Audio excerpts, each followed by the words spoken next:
बात वहाँ से शुरू होती है जहाँ से मिथुन चक्रवर्ती का कैरियर शुरू होता है। जब मिथुन चक्रवर्ती नए नए बॉलीवुड में आए थे, छोटे छोटे रोलों में जूनियर आर्टिस्ट के तौर पे उनकी 2-3 फिल्में रिलीज हो गई थी और उन्हें मृग्या के लिए नेशनल अवार्ड भी मिल चुका था। यानी कि वो अपने आप को कलाकार साबित कर चुके थे, एक अच्छा कलाकार। लेकिन कमर्शियल फिल्मों में हीरो बनना भी बाकी था। इसी के लिए वो लगातार जी तोड़कर संघर्ष कर रहे थे। हर बड़े प्रोड्यूसर डायरेक्टर से मिलते कि कोई ना कोई बड़ा प्रोड्यूसर डायरेक्टर उनको अपनी पिक्चर में कोई भी एक अच्छा किरदार दे दे, भले वो तीसरे हीरो का हो या चौथे हीरो का, लेकिन एक ऐसी फिल्म उन्हें मिल जाए जिससे वो कमर्शियल फिल्मों में आ सके। उस समय 2-3 फिल्में उनकी छोटी, जो छोटे कलाकार और छोटे बैनर की फिल्में थी, वो चल रही थी। लोग जानते थे कि मिथुन चक्रवर्ती एक हीरो है, लेकिन कोई बड़ा प्रोड्यूसर डायरेक्टर उन्हें भाव देने को तैयार नहीं था। एक जो लॉबी थी उनके खिलाफ चल रही थी। एक दिन वो एक बड़े प्रोड्यूसर डायरेक्टर के ऑफिस जा पहुंचे। उन्होंने उनके साथ काम करने की इच्छा जाहिर की, लेकिन उस बड़े प्रोड्यूसर डायरेक्टर ने मिथुन चक्रवर्ती को उल्टा सीधा कह के वहाँ से रफा दफा कर दिया। लोग ये भी कहते हैं कि उस समय उस प्रोड्यूसर डायरेक्टर ने मिथुन चक्रवर्ती से ये भी कह दिया था कि तुम तो एक्टर बनने लायक ही नहीं हो, वापस कलकत्ता चले जाओ। और ये भी कहा जाता है कि ये बात मिथुन चक्रवर्ती को बहुत चुभ सी गई, लेकिन वो वक्त मिथुन चक्रवर्ती का नहीं था। इसलिए मिथुन चक्रवर्ती खामोशी के साथ वहाँ से वापस आ गए, मेहनत करते रहे। फिल्म रिलीज हुई सुरक्षा, सुपर डुपर हिट हो गई। और उसके बाद आई डिस्को डांसर। बीच में और भी कुछ फिल्में आई जो चलती रही, नहीं चलती रही, लेकिन डिस्को डांसर के बाद वो एक बहुत बड़े स्टार बन गए और उनकी पिक्चरें अच्छा खासा पैसा कमाने लगी। दूसरी तरफ वो जो प्रोड्यूसर डायरेक्टर थे बड़े, जो स्टार कास्ट के साथ हमेशा काम करते थे, जिन्होंने मिथुन चक्रवर्ती को काम देने से इनकार कर दिया था, उनकी लगातार फिल्में फ्लॉप होने लगी। उस प्रोड्यूसर डायरेक्टर का ऐसा वक्त आया जब उन्हें पैसों की भी तंगी होने लगी, क्योंकि जिन बड़े स्टारों के साथ काम करते थे वो, उन बड़े कलाकार की फिल्में भी लगातार फ्लॉप हो रही थी।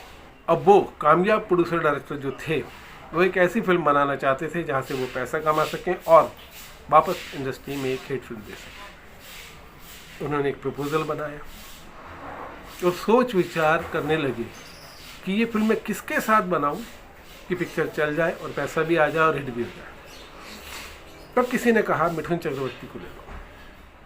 मिथुन चक्रवर्ती आज चलता हुआ स्टार है। बात उस प्रोड्यूसर डायरेक्टर को जम गई और वो प्रोड्यूसर डायरेक्टर जा पहुंचे मिथुन चक्रवर्ती के पास। उस समय मिथुन चक्रवर्ती 7-8 लाख रुपए लिया करते थे एक फिल्म में काम करने का।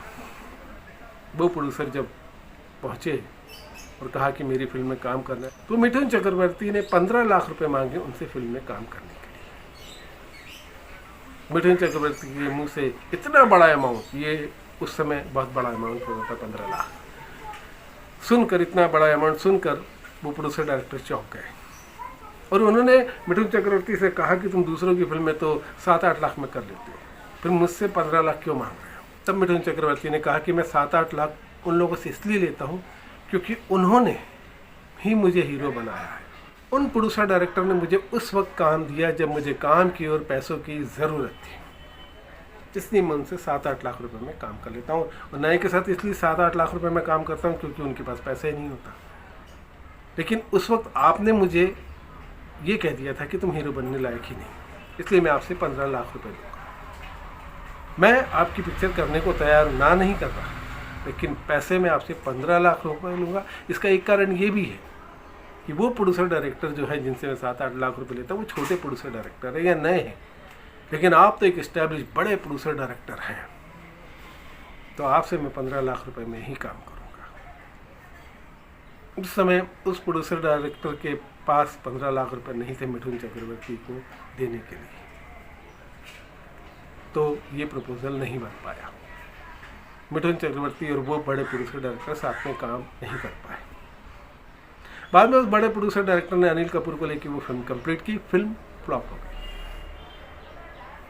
लेकिन मिथुन चक्रवर्ती ने अपनी प्राइस में से एक पैसा कम नहीं किया। अब मिथुन चक्रवर्ती साहब ने ये अच्छा किया या बुरा किया, ये आप मुझे कमेंट बॉक्स में लिखिएगा। कि आपके क्या विचार है? क्या मिठुन चक्रवर्ती को उस समय उस प्रोड्यूसर डायरेक्टर के साथ काम कर लेना चाहिए था 7-8 लाख रुपए में, या नहीं करना चाहिए था? आपके हिसाब से क्या सही है क्या गलत है, कमेंट बॉक्स में जरूर लिखिएगा।